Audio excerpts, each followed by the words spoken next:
Today we're going to begin the 8th chapter of Yoma.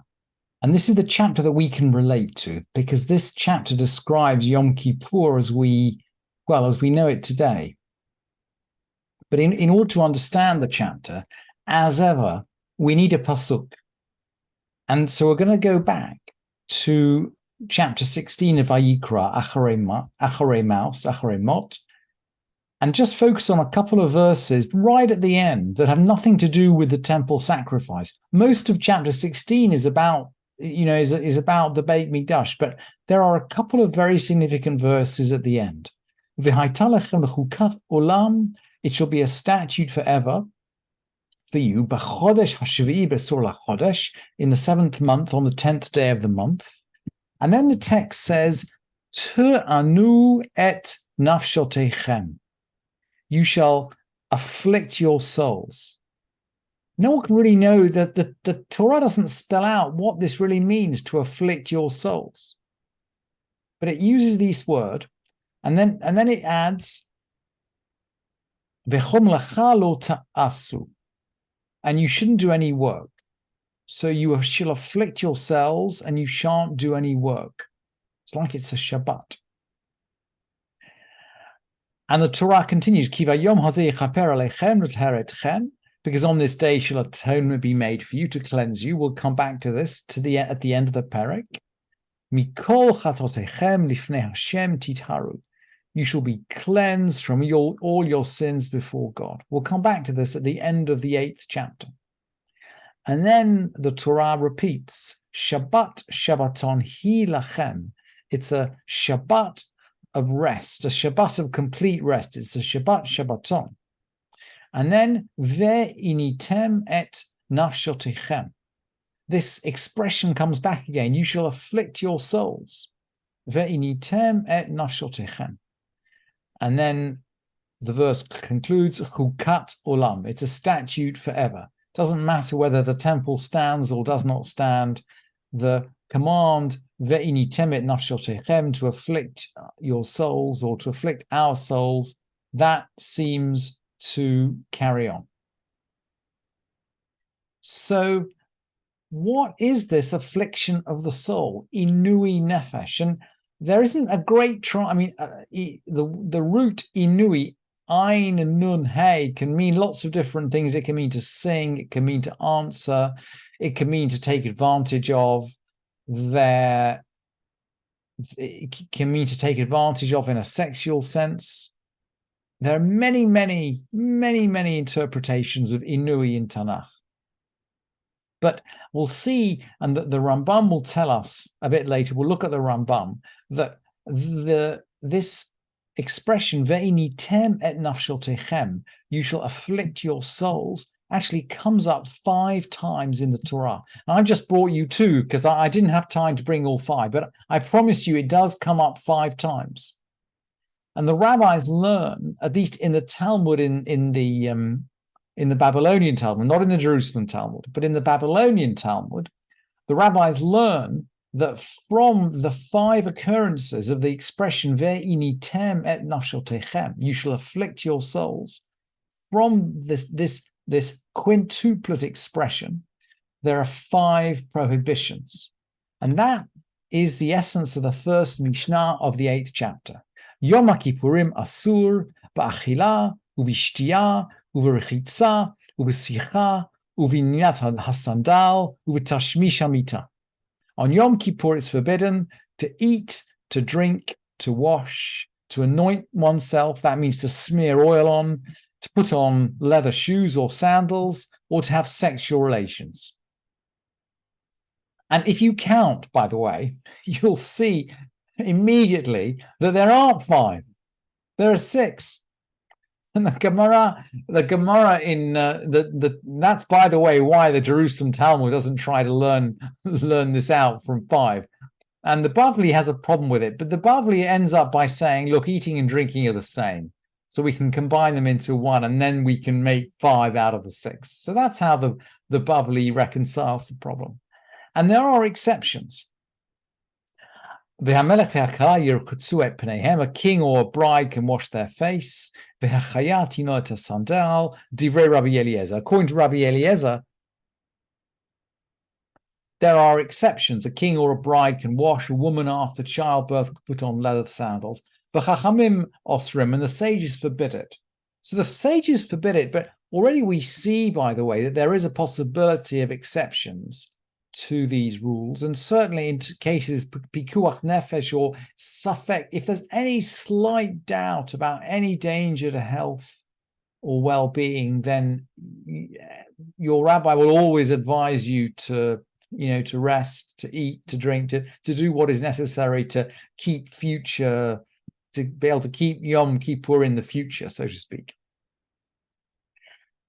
And the Mishnah is most interested of these 5 prohibitions in eating and drinking. So it goes on to explain, someone who eats an amount like a large date, kamoha, garinata, like it and like its seed. So we got a volume of a large date, but including the volume of the seed. And someone who drinks a mouthful, chayav, is liable. And by liable here, the Mishnah is talking about liable to us. Well, we'll see what this means in a sec. All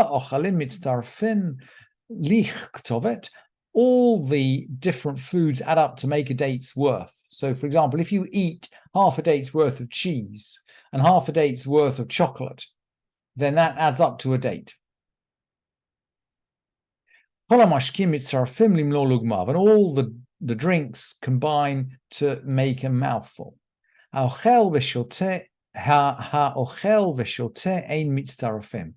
food and drink actually don't add up. So if you drank half a mouthful and ate half a date's volume, then they don't add up. So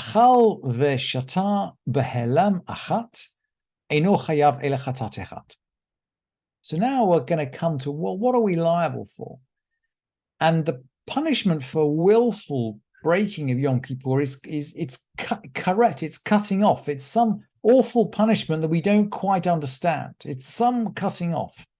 But that's for deliberate breaking of Yom Kippur. If we accidentally break Yom Kippur, we just bring a chatat, we bring a sin offering, at least as far as eating and drinking is concerned. And again, you can see here that the rabbis are more interested in eating and drinking than they are in the other prohibitions. Achal v'shata b'helem achat, someone who ate and drank in one state of unawareness. So in other words, you forget that it's Yom Kippur, and you eat or you drink. You eat and you drink. And again, maybe this speaks to the fact that eating and drinking are considered to be one prohibition. Remember, we shrank the 6 down to 5 by combining eating and drinking. Someone who eats and drinks, who forgets it's Yom Kippur and he eats and drinks, just brings one sin offering. But if he ate and performed work, and this is in the same forgetting, chayav shtei chatot. At that point, that person is obliged to bring 2 sin offerings. Eating or drinking and carrying out malacha, carrying out creative work, are considered, if you like, different prohibitions on Yom Kippur. So if we do them separately, we need to bring 2 sin offerings. Achal achalim she'einan ru'in la'achila. And what if we eat food that is not food? Classic example today might be medicine, for example. Medicine is not food, it's medicine. Achal achalim she'einan ru'in la'achila. So if somebody ate something that is not fit for food, something that is not food, v'shata mashkin she'einan ru'in, or drank liquid which is not fit to be drunk. I'm not quite sure what sort of liquids they might be, but the Mishnah will actually bring an example. Maybe liquid medicine is an example. So, for example, he drank Veshata Tsir Umur Tsir is some kind of fish brine. It's some kind of horrible brine you get. We've seen it before actually in Teruma. It's some kind of horrible fish brine you get after you're soaking your fish. And murias is some kind of fish pickling liquid. It's some kind of vinegar used for pickling your fish. Patur. You don't have to bring a sin offering if you drink that kind of stuff, because it's not really, it's disgusting stuff. It's not drinkable stuff. And as the 8th chapter progresses, so as we learn the other Mishnayot in the 8th chapter, we're going to learn other examples of food that might not be food, or of food where there might not be any food which is prohibited, but for where maybe for exceptional reasons is permitted. Now, the Rambam explains a little bit of the theory behind this in his commentary on the first Mishnah, and I didn't think we had time to go through the whole of the Rambam, so I've filleted it a little bit just to get the essence down for you. And I just put dots where I've broken it out. I mean, it's interesting to look at the Rambam in its entirety if you have time. But I've tried to fill it down, the key points here. And he explains, Lo ba'ara Torah miniyah me'elu hadvarim b'yom tzum kippur. The Torah didn't actually spell out these 5 prohibitions. So he's making clear that the rabbis have got a problem. See, the rabbis have a problem in the sense that the Torah says to afflict your soul. There's certainly no connection in Torah, by the way, between afflicting your soul and fasting. Now, the word ta'anit, the root ayin nun hey, is used for a fast as a ta'anit in the book of Ezra. So it does appear in, if you like, the late stages of Tanakh, meaning fast, but there's certainly no indication in Torah that that afflicting your souls mean fasting. So the rabbis had to learn it out, and the Rambam is making that clear. The rabbis have done some work here, and they've learned it out from the 5 occurrences. They've learned out the 5 afflictions from the 5 occurrences. And so they learned that the tradition taught that they came to that these 5 occurrences come to prohibit the enjoyment of 5 different things. And then, as we've noticed, by the way, in the way the Mishnayot are laid out, milvat achila v'hashtiya shehu chayav karet. Only eating and drinking carries cutting off. Somehow eating and drinking is a more serious prohibition than all the other prohibitions. And we can sense this, by the way, by the amount of weight that the Mishnah gives to eating and drinking. And we'll see that the next few Mishnayot talk about eating and drinking and don't mention the other prohibitions at all. And the Rambam's going to explain why that is.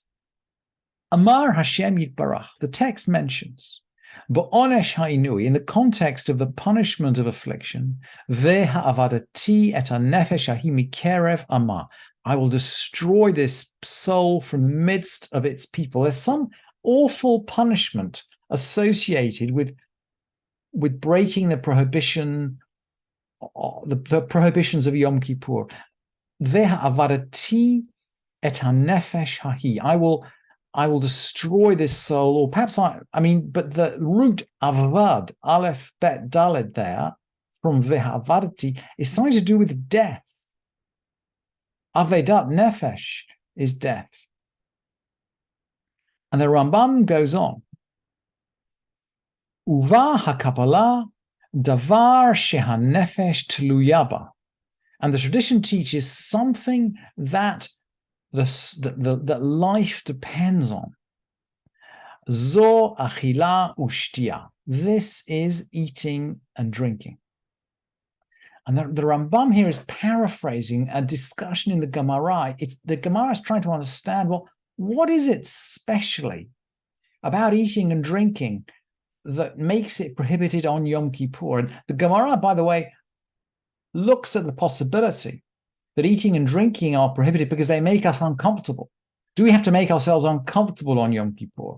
And the Gemara rejects that. The Gemara comes to the conclusion that eating and drinking are forbidden because eating and drinking are actions that if we stop performing them, will ultimately lead to death. In fact, they're the only actions that if we stop performing will ultimately lead to death. We can try to stop breathing, but after 20 seconds, or after a minute, after 2 minutes, we'll become unconscious, and then our instinct will make us breathe again. And we could stop trying to go to the toilet, but after 24 hours, right, we just explode. The only thing you can do in terms of your vital life functions voluntarily that would eventually kill you, that would eventually lead to death, is stopping eating and drinking. It's as if the prohibitions of Yom Kippur are designed to give us some reminder of our own fragility, some reminder of how close we are, how much we live on the edge of life and death. And of course, this is something that runs through the whole of the Masechet of Yoma, and we will see as we go through the 8th chapter that it will run through the 8th chapter as well.